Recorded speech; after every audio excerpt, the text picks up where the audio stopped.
So we're very happy now to have two talks from the same group. First one will be Guillaume. He's a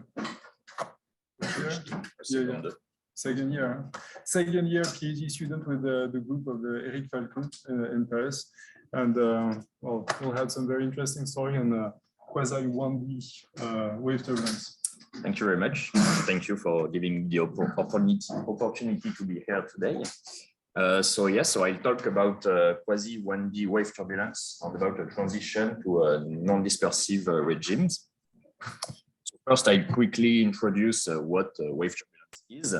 So wave turbulence allows to study a system where we have a significant number of random nonlinear waves which are in interaction with each other. So, and we can have many systems where you can find application to this. So, for example, at the surface of the ocean with gravity surface waves, or at smaller scales with capillary waves. And at much bigger scale, you also can have internal waves either in the ocean or in the atmosphere. You also can find wave turbulence in other systems, such as with optical nonlinear waves, and also in plasma with Alven waves, for example, in solar wind. So wave turbulence said that you have a cascade of energy. So the energy which is injected at large scales cascade down to small scales where dissipation can occur. And this cascade follows a power law cascade with a constant energy flux.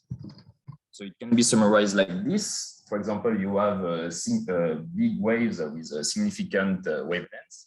It interacts with other waves to give smaller waves, which also interact together with even smaller waves until the size is small enough for the dissipation to occur. And this cascade so occurs with a constant energy flux, as I said, and also thanks to resonant interaction between waves. So I will talk more about that just after.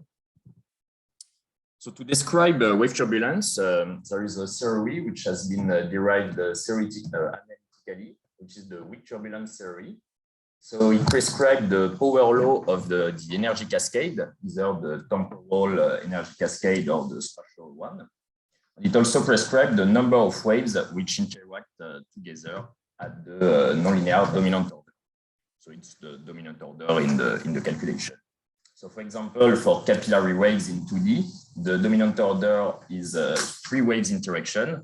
So it means that you can have two waves with wave vector K1 and K2 that interact with each other to give a smaller one with a wave number K3. So it's just something like that. And the interaction is said to be resonant if it respects these two equations at the same time. So one on the wave number and another one on the corresponding frequency, where omega and K are linked by a dispersion relation. So, of course, this theory assumes many hypotheses, and some of them are quite strong and difficult to respect experimentally. So the nonlinearity needs to be present, but need to stay weak. The system has to be infinite. The waves need to be dispersive. You need to have a significant scale separation between the forcing scales and the dissipating scales. You need to have a large number of waves to get a good statistical description. As I said, the interaction needs to be resonant and the energy flux need to stay constant over scales. So that's why it's significant to perform experiment to see in what extent it's possible to reproduce this theory on what are the limits. So during the last 15 years, a few experiments have been done to evidence wave turbulence. So for example, with capillary waves in 2D, also with internal waves in 3D, and even in plates with elastic waves in 2D as well. But up to now, there are no experiments in the 1D geometry, even if it's simpler to do, because so there are only theoretical predictions. So for example, for gravity waves, it predicts that the dominant order is a 5 waves interaction. So theoretically, the theory forbids interaction at the lower or nonlinear orders. That's why it might be difficult to get wave turbulence in 1D. So first, I will show an experimental setup that enables to get wave turbulence in 1D using capillary waves. And in the second part, I will talk about the transition from dispersive wave turbulence to a non-dispersive regime. So in this part, I will use two examples, one which is an experimental work in 1D that lead to a shockwave regime, and another which is a numerical work which show a transition to a 2D anisotropic regime. And this last one is actually a good analogy with Alven wave turbulence in plasma. So to begin, I will show the experimental setup I used. So it's very simple. It's just made of a canal of length L of 15 centimeters, which is filled up with a liquid. And on one side, we have a shaker that can create surface waves. We inject energy in the system. And for the measurement, we use a capacitive wire gauge, which measures the variation of the surface elevation at one point over time. So it basically gives this kind of signal. And we also have a camera to get the fully spatial temporal signal. So the liquid we used was mercury because of its very low viscosity. So it allows to get a significant inertial range of measurement to observe wave turbulence. So using the camera, I can get the spatial temporal signal, so the variation of the surface elevation in space over time, which is named eta here. So we clearly can see the forcing scale, and we also can see the emergence of a smaller scale on this signal. So if we use this signal and we perform a double Fourier transform in space and in time squared, we can get the spatial temporal spectrum. So where we can see that the energy which is injected at large scale cascades down to small scales, following the dispersion relation, which is plotted in a white solid line, and which is the gravity capillary dispersion relation. So with one term for gravity, which occurs more at large scale, and one term for capillarity, which occurs more for small scales. And we also can see a broadening of the energy around the dispersion relation, which is due to the nonlinearities which are present in the system. So if we use the temporal signal, which has a better resolution, so which is from the measurement with the wire gauge at one point, we can get the temporal spectrum of energy. So here for three different forcing. So at the forcing scale, of course, we can see peaks, and then we can see a cascade of energy down to small scales until dissipation occurs. So here, FGC is the frequency crossover between the gravity part and the capillary part, and FC is the frequency from which we consider that gravity effects are completely negligible. So in this part, we consider that we are in a pure capillary regime. And we clearly can see that we have a power law cascade, which is characteristic of wave turbulence. So now to understand more this cascade, we need to consider the interaction between waves. So we can have two kinds of interaction. So we can have N-wave resonant interaction. So it means that we respect this conservation of the wave number also on the corresponding frequency. And we also can have a quasi-resonant interaction because of the broadening of the dispersion relation that we observed previously. However, to generate wave turbulence, we only need to have resonant interaction, purely resonant interaction, so that we can use the weak turbulence theory. And for us in our system, in pure capillary, so in this part, in pure capillary 1D wave turbulence, these two equations do not have any solution if n is smaller or equal to 4. So we need to go to the higher order to find the solution, so which is the 5 waves interaction. And knowing that, we can predict only by dimensional analysis, we can predict the exponent of the energy spectrum. And we can observe that we have good agreements between the experiments and the theoretical prediction. So we can do the same work with the spatial the spatial signal. So here again, we see a good agreement in the exponent of the cascade, however, on a much smaller range because of the camera resolution. So now we observe that wave turbulence indeed occur for 1D capillary waves, and that it must be due to 5 waves interaction. We need to see that we indeed have 5-wave interaction in our system. So to do so, we computed the 5th order correlation, which are named quadratic coherence. So here the denominator is only present for normalization. So this quantity, where eta of k is the Fourier transform of the signal and is average over time. So this quantity Q equal to 1 for perfect correlation and 0 for no correlation. And we clearly can see that there are solution of 5 waves interaction in the range that we are interested in. We also can resolve numerically the 5-wave resonant interaction problem, so solving these 2 equations. So we get the solid line, and we see a good agreement between experimental and theoretical prediction. So that's evidence the presence of 5-wave interaction in our system. So to conclude on this first part, so we show for the first time a cascade of wave turbulence in 1D. We also predict the dominant nonlinear order. So I did not talk about that here, but we also checked that the main wave turbulence assumption are indeed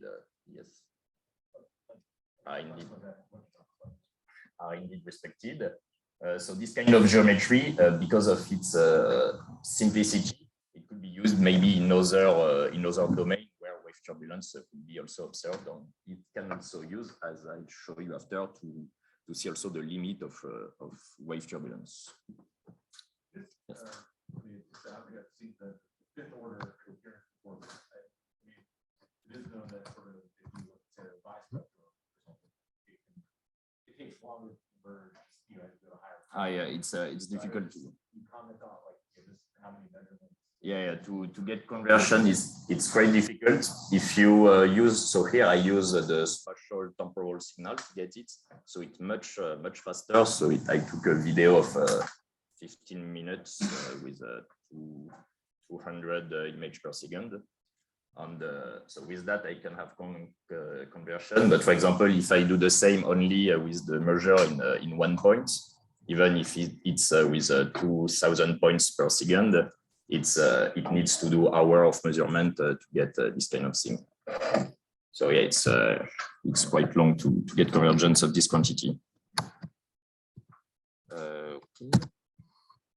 Okay, so now I will talk about the transition. So from dispersive wave turbulence, so basically, to what I show you before, to a non-dispersive regime.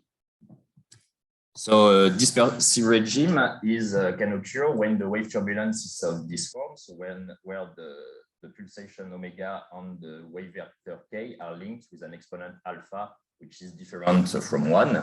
So in this case, the velocity of the waves omega over k depends of k, so it depends of the size of the wave you consider. So it is the case, for example, for capillary waves or gravity waves. And we would like to see the transition to a non-dispersive regime. So a regime is non-dispersive when the frequency is directly proportional to the wave number. So in this case, the velocity is constant for every wave. So it's the case for Alben waves or for acoustic or in acoustic. And in this kind of system, we can have more atypical phenomena such as shock waves. So of course, we won't be able to get a fully non-dispersive system. So we still keep a dispersive component, but we'll do our best to neglect this component. So first, I will talk about an experimental transition to a 1D shockwave regime. So the experimental setup I used here is the same as before, but this time the wall canal is located between 2 coils, which are in Helmholtz configuration, so they can generate a magnetic field B, which is homogeneous on the surface on the liquid surface. And the liquid we use is ferrofluid. So it's much more viscous than mercury, so we won't be able to get the same range, but we still can observe a transition. So a ferrofluid is a colloidal suspension of ferromagnetic nanoparticles, so it's a liquid which behave normally when there's no magnetic field. And if we put a magnetic field close to it, as here with the magnets, the nanoparticles tend to orientate themselves in the direction of the field, so it gives the fluid gains new properties. And it is characterized by its magnetization M, which increases with the external magnetic field. So if we look at the dispersion relation, so we still keep gravity and the capillary term, which are dispersive. And now we have a new one, which is a magnetic term, which has the property to be a non-dispersive term. So omega and k are proportional if you neglect these two terms. It is quantified by VA, which is a characteristic velocity of the characteristic non-dispersive velocity. This VA, so it depends on the magnetization, so it depends on the external magnetic field, like this, so it tends to saturate at very high magnetic field. But if you have a VA which is significant enough so that you can neglect these two terms, you should be able to get a transition to a non-dispersive regime. So here I plotted the predominance diagram between the three regimes. So for very low VA, we should be either in a capillary regime at small scale, so at high frequency, or in a gravity regime at small frequency. And if VA is significant enough, we should have a transition where the magnetic term is bigger than the two others. And if we are in this part, so in red, the magnetic term is about 30 times bigger than the two others, 30 times larger than the capillary and the gravity term. So if we now look at the different spatiotemporal signal, so here for 4 different VA, we clearly can see change in the signal. We see that VA tend to increase the typical height of the waves, and as well as their velocity and their length, their typical length. So that's only because of the change in the dispersion relation.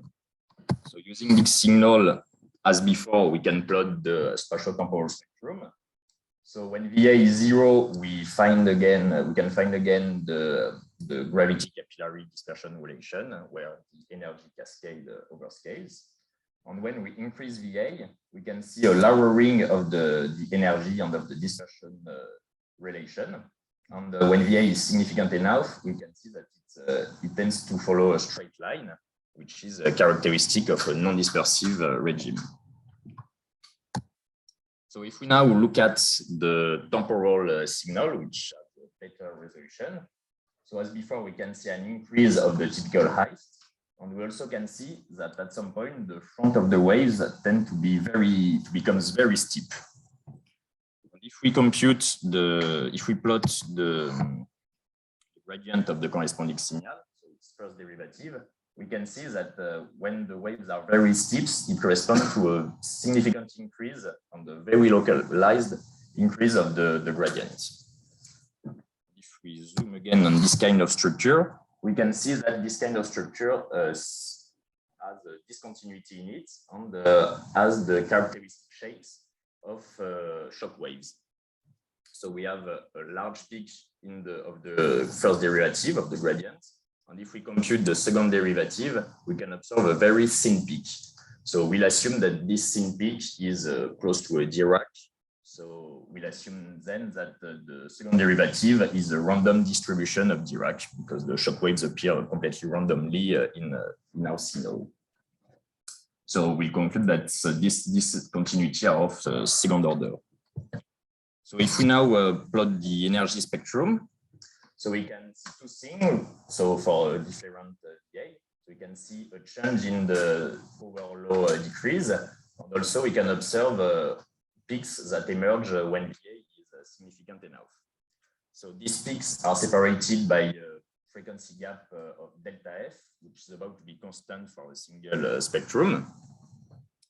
And if we plot the variation of delta F for different VA, we can see that it increases linearly with VA with a slope of 1/L, which is the size of the canal minus the place occupied by the shaker. So actually, these peaks are only present because of finite size effect in the system, because every waves travel at the same velocity. They are detected every same time by the detector. So that's why this eigenmode of the box appear at some point. And now we focus more on the power law cascade. So when VA is equal to 0, we have a power law in F-3.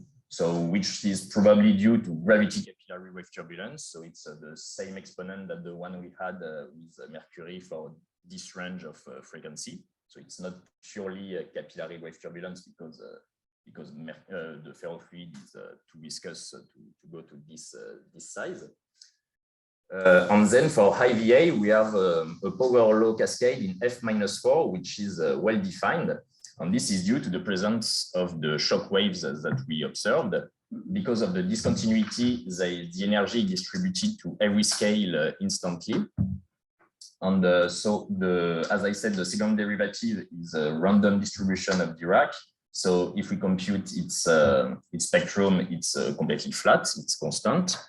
And so if you do true integration, then you get a spectrum of the wave of the surface elevation in F-4. So this is what we have here. So it's only due to the presence of the singularities in our signal.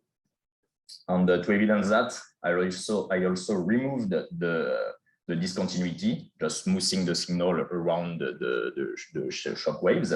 So it's done here in the dashed line. So we can see that we lose the peaks in the second derivative. And the corresponding spectrum is plotted here in dashed line, and we can see that we indeed lose the cascade in F-4, and we have something which is mostly due to a viscous effect.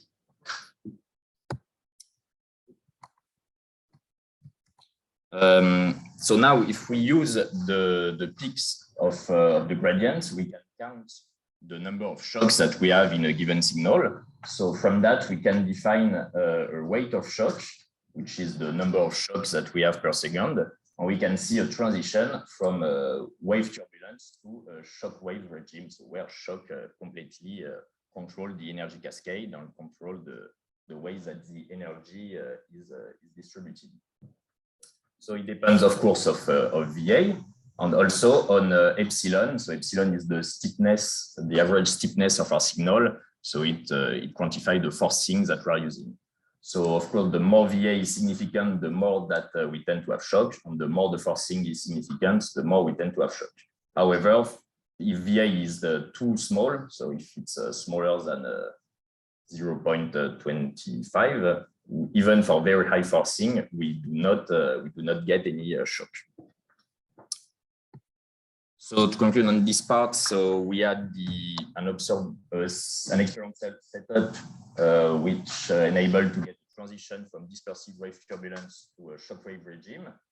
So we showed that we had the transition, so from wave turbulence where the cascade is controlled by resonant interaction to another cascade where a coherent structure, which are shock waves with discontinuities, control the cascade. So now in the last part, I will talk about another system, so which was studied here numerically in a collaboration with Russian scientists. And it will show a transition to a 2D isotropic regime. So now we'll again consider a ferrofluid, but this time it will be so in 2D, and the magnetic field will be applied only in one direction, so only in the X direction. So now the dispersion, so we'll neglect gravity to simplify the calculation. So now we'll have a capillary term, which is so dispersive as before, or which occur in every direction, and a magnetic term, which so is non-dispersive and will be only in the X direction. So we can use the dimensionless dispersion relation. So with the dispersive component in every direction and the non-dispersive one only in the X direction. So if we look at what we have for the the surface elevation, so the gradient of the surface elevation at a given time, so for 4 different values of VA. We can see, so when VA is equal to 0, that we have something which is completely isotropic. And when VA increase, we can see that the waves tend to prefer one direction, which is perpendicular to the magnetic field. And when VA is very big, we can see that waves tend to travel only in the y direction.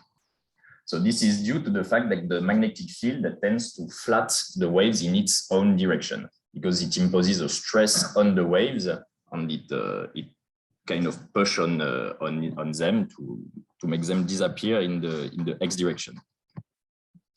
So if we look at the corresponding spatial-temporal spectrum, so here in the x direction, so in the direction of the magnetic field, so we can see when VA is 0 that we have something which is purely capillary, in a purely capillary regime. And when VA increase, we can observe that the energy tends to follow a straight line. So in red is the complete dispersion relation, and in white only the magnetic component. And if we do the same thing in the other direction, so in the y direction, so perpendicular to the magnetic field, so for VA equals 0, we find again the pure capillary dispersion relation. And when we increase VA, we can observe that we tend to have more energy in the system, especially at smaller scales.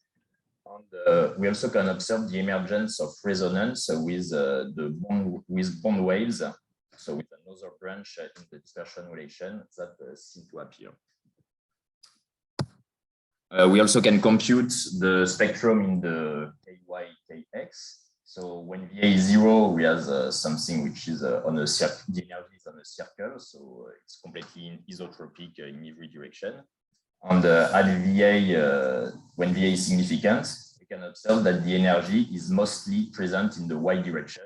We have almost nothing in the x direction. So that's an evidence of anisotropy in our system. So to summarize about this effect on the dispersion relation, so when VA is very low, we have something which is, we have only capillarity, so it's completely isotropic. And when VA is significant, we have anisotropy, so KY is much bigger than KX, and the dispersion relation can be rewritten like this, with a dispersive component in the y direction and the non-dispersive one in the x direction. And actually, this observation is a good analogy with Shear-Alven wave turbulence in plasma. So in this kind of system, the dispersion relation is completely non-dispersive, where a magnetic field so is only in the x direction. So so it can be represented here. Every Alven waves travel only in the x direction, so in the direction of the field. And by shear between the different planes, it's possible to have a transverse cascade of energy. And it has been predicted theoretically and also observed,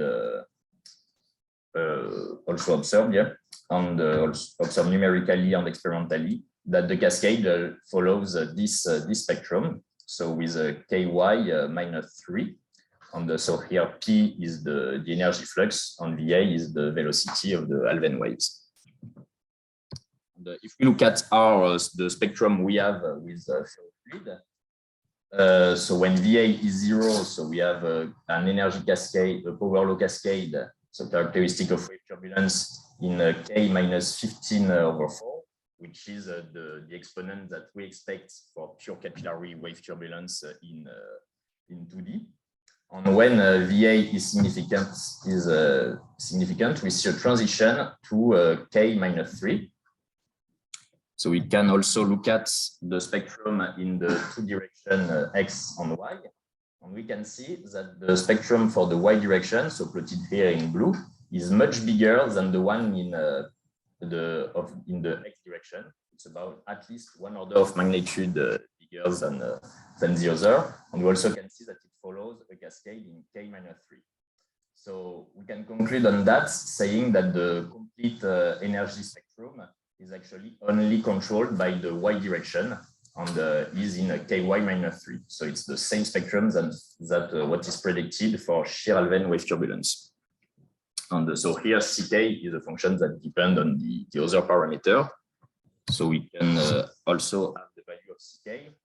So to do that, we perform two measurements. So one at fixed VA on the changing the energy flux P. And we can see that CK increase in a power law with a power law 1/2.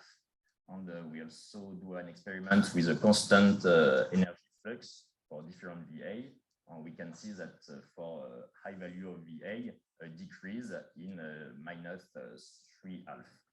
So actually, the whole spectrum we have is completely the same than the one expected for shear Alven wave turbulence.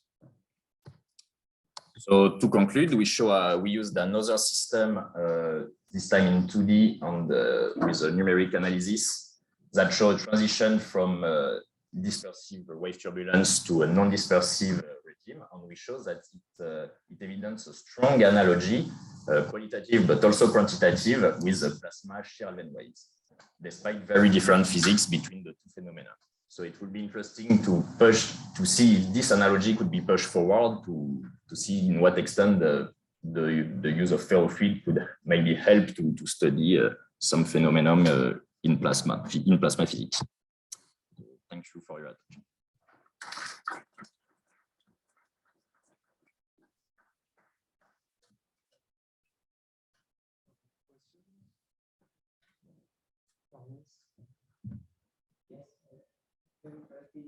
You have described the energy cascade as a power law, now K-3 or whatever. Of course, to quantify the energy transfer between different scales is a challenge for many communities. So I wonder what has been your strategy. What does mean what? Sorry. The energy transfer between different scales. Yeah. You have described this energy transfer as a power law. Yeah. And I wonder whether you have tried to do this analysis in more detail, looking how energy is transferred in different states. So I guess it's quite difficult to do since it's completely statistical. So it's difficult to see the transition, but it should be in wave turbulence regime, at least it should be because of resonant interaction between waves. So as I show at the beginning, where you can have, for example, 3 waves, so 2 waves interact together and provide another one, etc. I don't know if it helps.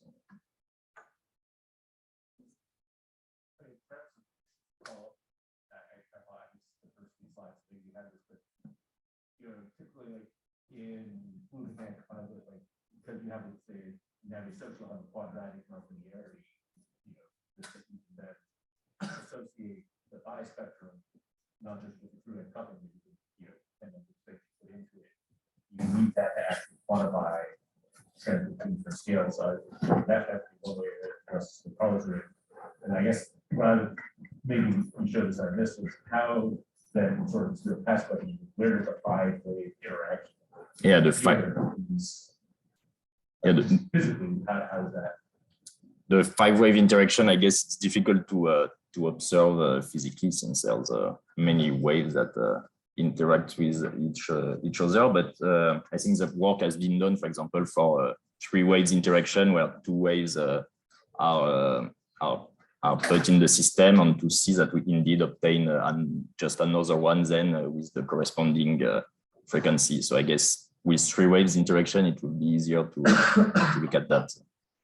I guess that's what I'm kind of wondering is, I can, if I think about like a standard Navier-Stokes or any of this kind of thing, that nonlinearity type thing, I can kind of in my head ask, okay, how am I going to connect the fluctuation energy with like a 3-wave coupling, and interpret that in terms of the line spectrum, and I can then look at that stuff. But I guess I'm trying to figure out how to connect it with. I mean, yes, in some sense, I can look at coherence between multiple things, but to put that in the physics context, where like what equations and stuff does that 5-wave achieve? I don't really know. Yeah. That would seem to me that somehow the leading interaction with the 40 quarters is usually how it's the form of sensation instance, you know, in convective nonlinearity is quadratic. So this is where this is where at least at the level we started there, you get the three-way interaction by the spectra. So I would expect somehow the interaction between these gravity waves is quartic, but I don't really know. Yeah, it's if you do the calculation properly, which I'm not doing, but it's completely a perturbative calculation, and then the dominant nonlinear order gives the number of waves that should interact together to manage the cascade. Yeah, on that issue actually, when going in fluid turbulence from 3D to 2D, then you go from just energy conserved to energy plus entropy conserved, and moving that way, you show that just by the dual interaction of waves, it's not enough to have two conserved quantities. So you need a triad interaction. So I was wondering whether in the one-dimensional turbulence, the wave turbulence that you're studying, you increase the number of invariants that enforces the five-wave resonance. Are you aware of that? Or? Not really.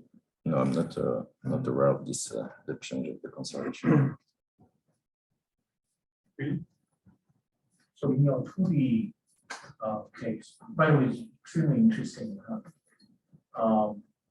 Did you drive it for different cases? You purposely try to have them counterpropagating? The forcing, you mean? Yeah. The forcing is completely random. It's between. So for the experiment, it's in the frequency band between two frequencies, and it's a random forcing between these two frequencies. And in the numerical work, it's also random forcing between two wave number, mostly at large scale, of course. Do you purposely choose them to counter? No, we do not choose anything. Just a random forcing, and then the interaction are random as well. And so, I guess maybe one of these questions is: do you have reflections at the end? I have reflection at the end in the canal. So because it increased the number of interaction, obviously between waves, but it's not control. It's just statistical. And also the reflection boundary is not the same as periodic boundary. Right. So for all your Fourier analysis, you assume it's periodic boundary two-dimensional. Yes. Is that the same as your setup? I guess I don't really know if it's mathematically the same, but I just consider doing. I think I'm considering that finite size effects are not involved in the system.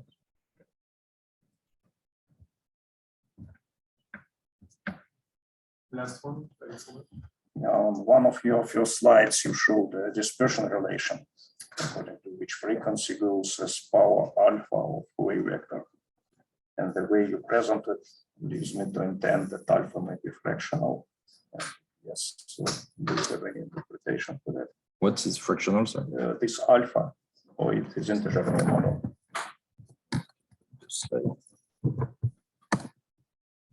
So this. Maybe you had something after that.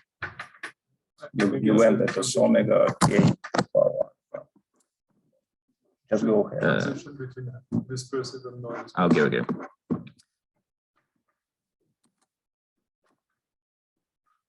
Yeah, something like that. Okay, so here alpha is a given number which depends on the waves that you consider. Right, but is it integer or maybe not integer? Yeah, it's just a number. Or it can be 1/2. For example, for gravity waves, it's 1/2. For capillary waves, it's 3/2, and it just depends on the waves that you consider. And if it's one, okay, simply if you take then inverse Fourier transform, you would get out of k to power alpha, where alpha is fractional, something very non-trivial. I think. That's my question. Yes, I guess. Okay. maybe can discuss that. Yeah, but, yeah, okay. To further the analogy with the plasma system which you showed in the end, would you have in that experimental apparatus the possibility to measure stresses, for instance? That would be very interesting. Yeah, it would be interesting, I guess, to see. You mean the stress that is applied on? Yeah, it would be interesting. So there is, I think, the possibility to get it analytically, to get the value of the stress, because it's just a Maxwell stress on the waves. So yeah, you just do Navier-Stokes and you add a new stress in the new pressure stress. But experimentally. And experimentally, I guess it would be difficult. So for me, in my case, I don't see in the experiment that we perform, we don't see this stress on the waves, since we even have the waves are even bigger for us when B is significant. So we maybe don't see this kind of regime yet, because it would probably occur for higher value of VA, which are for the moment not achievable experimentally. Let's thank you again.